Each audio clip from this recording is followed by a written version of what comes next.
Hey guys, today we will talk about Zack Snyder's interpretation of Superman and compare it to the source material, i.e. the comic books. If you are a Zack Snyder fan, you will probably hate this video, but I would still encourage you to watch it.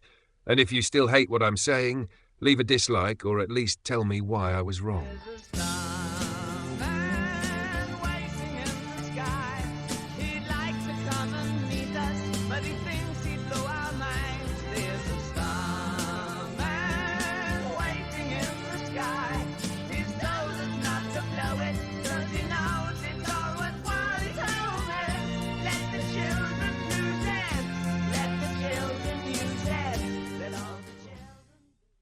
As I am writing this script, James Gunn's Superman teaser recently dropped, and there are a lot of people hating on it.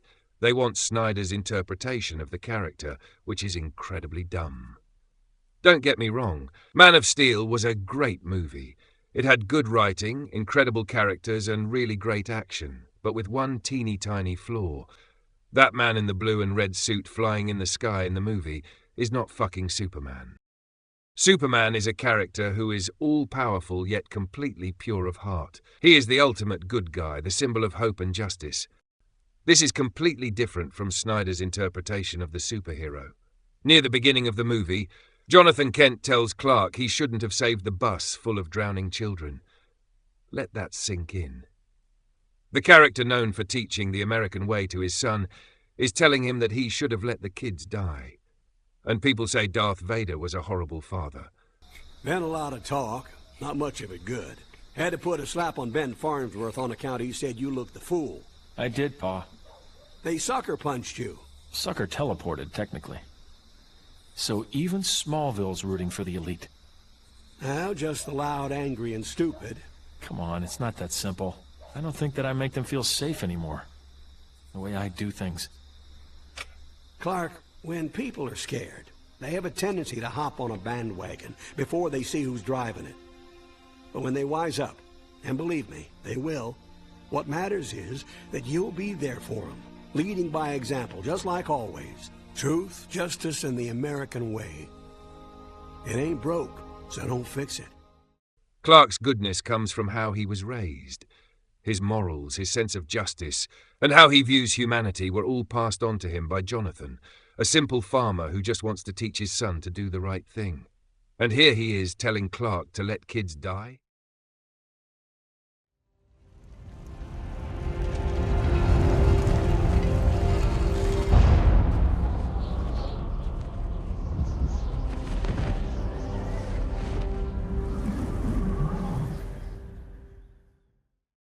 Let's explore how dark and gritty Superman's character is in this movie. Let's see how dark and gritty Snyder's fanboys think Superman's character is in this movie. In one scene, a man harasses a waitress in a bar. Clark stops the man, but when the man humiliates Clark, he wants to retaliate. However, he's stopped by the same waitress. The real Superman would not retaliate at all because it's the right thing to do. Later, it's shown that Clark destroys the man's truck, essentially ruining his livelihood. This shows how petty Clark is in this movie. It reminds me of someone else. Now let's talk about the scene that was the breaking point for Superman fans because of how stupid it was. Here, Jonathan goes out into a storm to save a dog. He succeeds, but now he is the one stuck in the storm. It's shown that Clark wants to save his father, but Jonathan stops him because he doesn't want Clark to reveal his powers to the world. So Clark watches his father die right in front of him. Clark could have walked up to Jonathan and come back with him without even showing his powers. Let's say this wasn't possible. Why didn't Jonathan just let Clark save the dog? WTF? His death adds nothing to his character.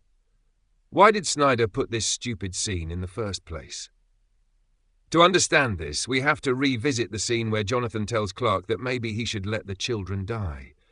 With context, he basically means that if people discover Clark's abilities, it will shatter their sense of reality. They will fear and reject him instead of seeing him as a symbol of hope. As a kid, Clark is shown reading a book by the philosopher Plato. Plato says if a just, righteous man were to ever come into the world, he will be scourged, racked, bound. He will have his eyes burned out, and at last, after suffering every kind of evil, he will be impaled. People would turn against him, which eventually happens in the sequel. Here, Snyder compares Clark to Jesus in not-so-subtle ways. The accurate interpretation of Superman sees humans as his people. He thinks of himself as a human first, Superman of Earth first, Kal-El of Krypton later. And Snyder thought it was a good idea to show him as a god like humans are beneath him. Know it. To hide in plain sight as one of them. Not hide as much as be one of them. The difference eludes me. We can just blend in. More than half the movie is spent with Clark debating whether he should use his abilities to save lives or stay hidden forever and let more people die, like his father. The longer he waits, the more unlikable he becomes. I'm skipping the whole fight and destruction part because they basically nuked the whole city just to make the movie dark and edgy. If you know the character, you know he goes out of his way to take the fight away from populated areas. Maybe that's just me nitpicking. And what an ending, using the hero who doesn't kill to kill the villain. To conclude, if you want a character who is dark and gritty, use characters who are already dark, or create your own character. Don't fucking ruin existing characters. These are established characters with established ideals and moral values. When you change their ideals and morals, you change the character. You know there are dark versions of Superman in DC, for example, Injustice Superman. But he wasn't dark and evil all along. He suffered a loss that changed him for the worse. He lost his unborn child and his wife, whom he loved.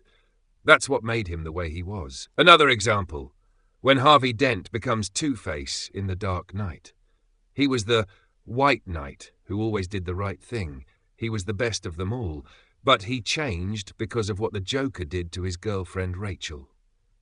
These characters weren't made dark just to make the story edgy. Zack Snyder was probably confused about whether he was supposed to write a script for Superman or an emo Reddit moderator. Let me know in the comments if you liked the video. This is the first time I'm doing a video essay, so go easy on me.